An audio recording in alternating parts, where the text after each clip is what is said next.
जिस समय पे एटॉमिक स्ट्रक्चर नहीं पता, सोचने की बात यह है कि पीरियोडिक टेबल भी तब बन गई जब एटॉमिक स्ट्रक्चर पता करे बिना पीरियोडिक प्रॉपर्टीज भी पता चल गई, नए एलिमेंट्स का भी आविष्कार हो गया। ओके, इलेक्ट्रिसिटी, मैग्नेटिज्म पे इतने एक्सपेरिमेंट हो गए। तो ये बात थोड़ा सोचने की है कि एटॉमिक स्ट्रक्चर जाने बिना इतना कुछ कर लिया। हम आज की तारीख में हम सभी एक्सप्लेनेशन एटॉमिक स्ट्रक्चर को सोचकर करते हैं। तो पॉइंट ये होता है कि क्या हम बिना सोचे क्या कुछ नहीं कर सकते? ये सोचने वाली बात है। एंड ये हम हिस्टोरिकल कॉन्टेक्स्ट इसलिए लाते हैं to realise the importance of reasoning, कि अगर हमारे पास कुछ ऑब्जर्वेशन है, मैंने कुछ प्रयोग किया, मुझे कुछ दिख रहा है, तो वो जो दिख रहा है उसकी जब मैं इंटरप्रिटेशन लगाना शुरू करता हूँ, तो without knowing a lot of advance abstract concept, बिना बहुत आगे के कॉन्सेप्ट जाने में कितना कुछ जान सकता हूँ उस सिस्टम के बारे में।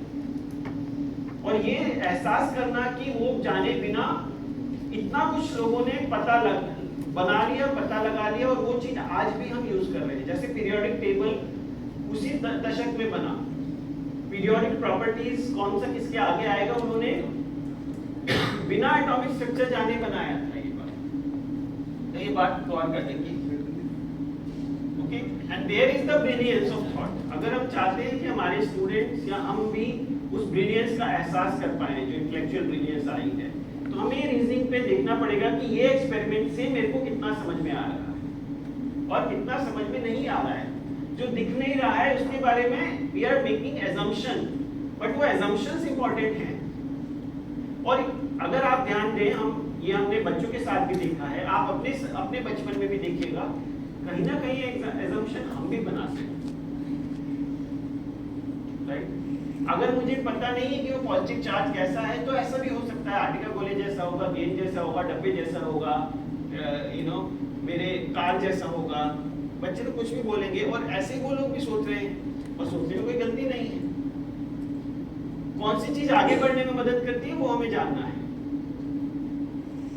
तो अभी तक ग्रुप से कुछ लोग शेयर करेंगे क्या क्या निष्कर्ष पे आप लोग पहुंचते हैं, क्या क्या अभी नहीं समझ में आ क्या निष्कर्ष हम नहीं निकाल सकते हैं ये एक्सपेरिमेंट पर, कैथोड रे और एनोड रे एक्सपेरिमेंट्स को लेकर विशेष। हर टेबल से अगर टेबल से बात करें,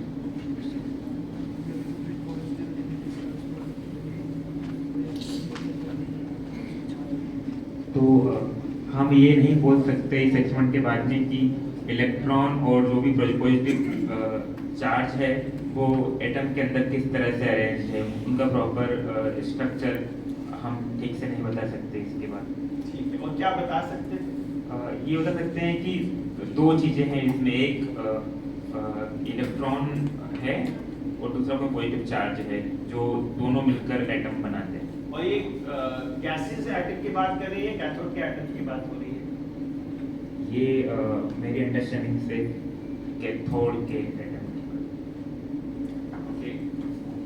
और बाकी लोग इस पर थोड़ा बोल सकते हैं।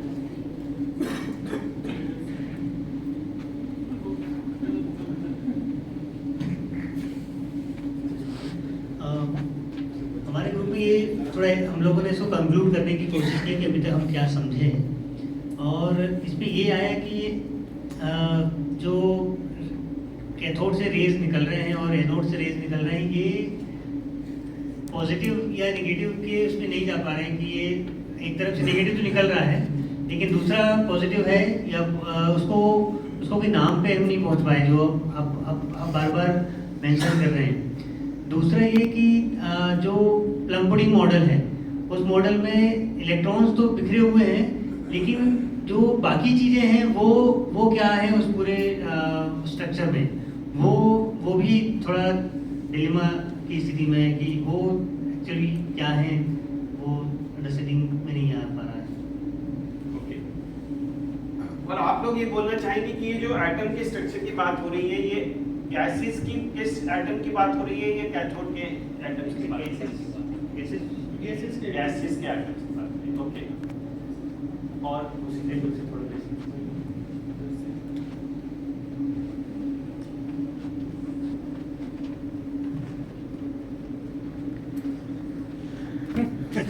माइक घूम के मेरे पास ही आ जाएगा।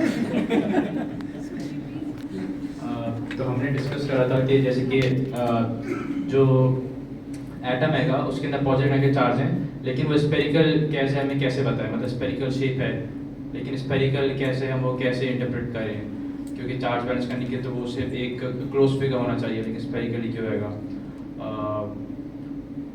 मेनली तो ये करा था डिस्कस, और ये भी कहा था कि हम फ्यूचर एक्सपेरिमेंट में क्या और ऐड कर सकें, ई बाय एम रेशियो हम कैसे निकाल सकें कैथोड का या एनोड का, ताकि हम पता कर सकें कि वो हैवी है कि नहीं है, ताकि हम पता कर सकें कि ज़्यादा क्या है उसके अंदर, क्योंकि चार्ज तो ऑलमोस्ट बराबर रहेगा लेकिन वेट से डिफर कर रहा है उस पॉजिटिव न्यूक्लियर का या फिर इलेक्ट्रॉन का। उनका प्रश्न समझे आप लोग, वो ई बाई एम रेशियो की बात कर रहे हैं कि ई बाई एम रेशियो कैसे निकाल सकते हैं, charge to mass ratio cathode ray में कैसे निकाल सकते हैं, कोई इसका जवाब देना चाहेगा।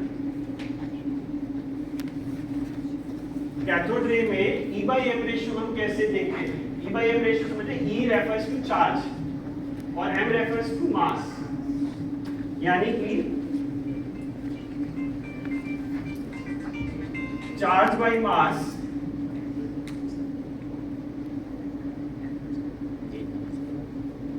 हम कैसे अंदाजा लगा सकते हैं, या चार्ज या मास अलग अलग देखना चाहें तो कैसे बता सकते हैं उसके बारे में।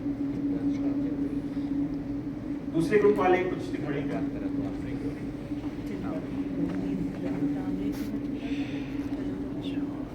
बोलिए कोई।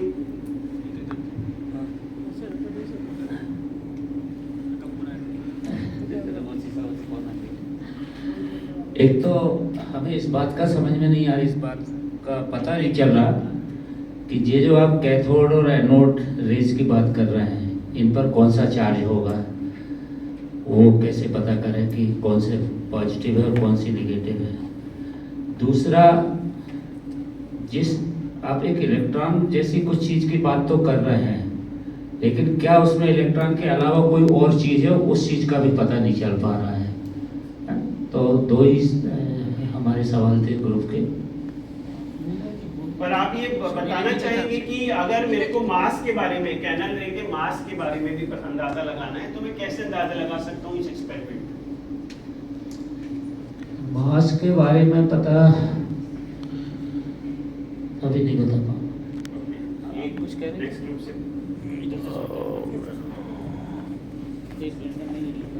वो कितना डिफ्लेक्ट होता है ऐसे। सर आप ट्राई कीजिए, जो भी अंदाजा है, गलत होगा कोई बात नहीं, कोशिश कीजिए।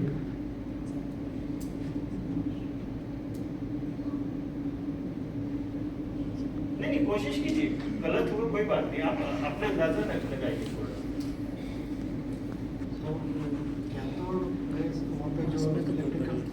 थोड़ा पास लाइए माइक। कैथोड एनोड रेज की तो जो पास कर रहे इलेक्ट्रिकल चार्ज से वहाँ पे जो गैसेस फॉर्म से पास हो रहा है वहाँ पे, लेकिन वहाँ पे कुछ मैग्नेटिक रेज लेके आया तो भी कुछ दिखाई नहीं देता वहाँ पे सरफेस, तो वो समझ में आ रहा था। मैग्नेटिक फील्ड लगाया तो can you go ahead. Magnetic field लगाया तो हाँ। रेज का जो डायरेक्शन रहता है वो तो रिफ्लेक्ट चेंज हो जाता है, Change हो जाता है। चेंज हो जाता है। ओके करेक्ट वो तो चेंज हो जाता है। करेक्ट। लेकिन वो एनोड की थ्रो से हाँ सनलाइट पास करे तो वो गैसेस फॉर्म्स कुछ हो सकता है वहाँ पे। हाँ पर गैसेस तो दिखाई नहीं देता है, फॉर्म नहीं होता है। हाँ, हाँ वो कुछ थोड़ा कंफ्यूजन। ओके, बाकी लोग ग्रुप पे कुछ क्लैरिफिकेशन देंगे इस बारे में।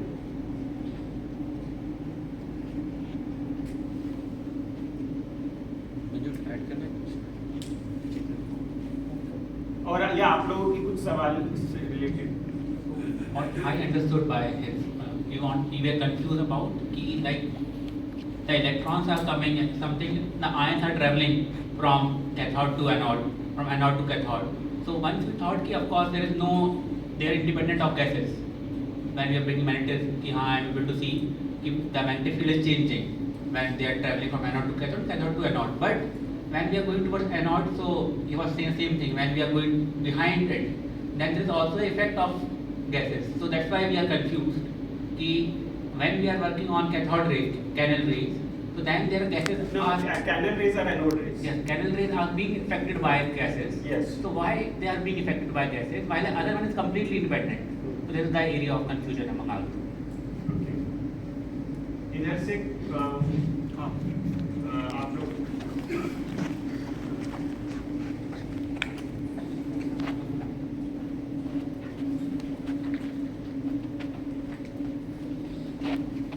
मैं यहाँ पे देता हूँ माइक, जहाँ पे रुकेगा वहाँ one two three four five six seven eight nine हाँ आपको रुक गया 10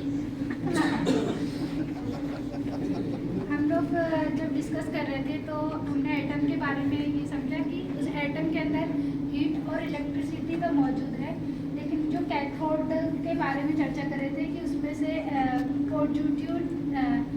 पॉजिटिव चार्ज जो निकलते हैं वो पॉजिटिव है, और वो एनोड की भी थोड़ी चर्चा कर रहे थे कि एनोड से क्या निकलता है, पहुंच नहीं पाए उस डिस्कशन में। नहीं, उसमें थोड़ा सा डिफरेंस में करेक्शन करना चाहूँगा कि हीट और इलेक्ट्रिसिटी उसमें मौजूद नहीं है, ये डाल्टन ने बोला था, बट फाइनली हम ये बात करते हैं कि हीट उसमें मौजूद नहीं है।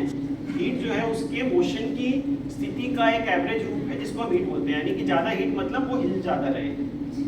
हीट नाम का पदार्थ उसमें कुछ नहीं, तो हम उसको आइडिया शिफ्ट कैसे हुए उसके बारे में बात कर रहे हैं। तो वही थोड़ा हम समझने की कोशिश कर रहे थे कि क्या एटम के अंदर वो इलेक्ट्रिसिटी की तो बात है, हीट भी मौजूद है क्या?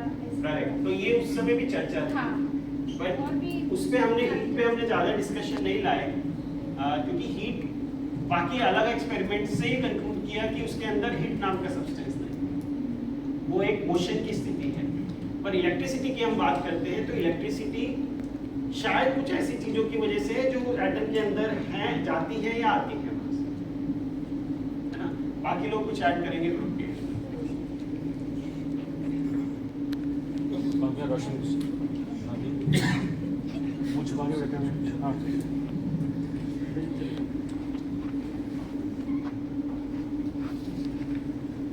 हम सिर्फ अभी तक यहाँ इतना पहुँच पाए कि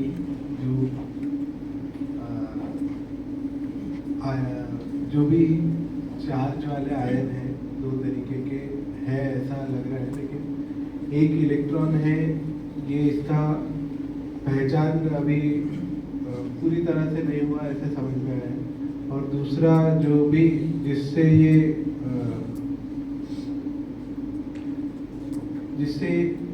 हम मतलब हम पढ़ भी रहे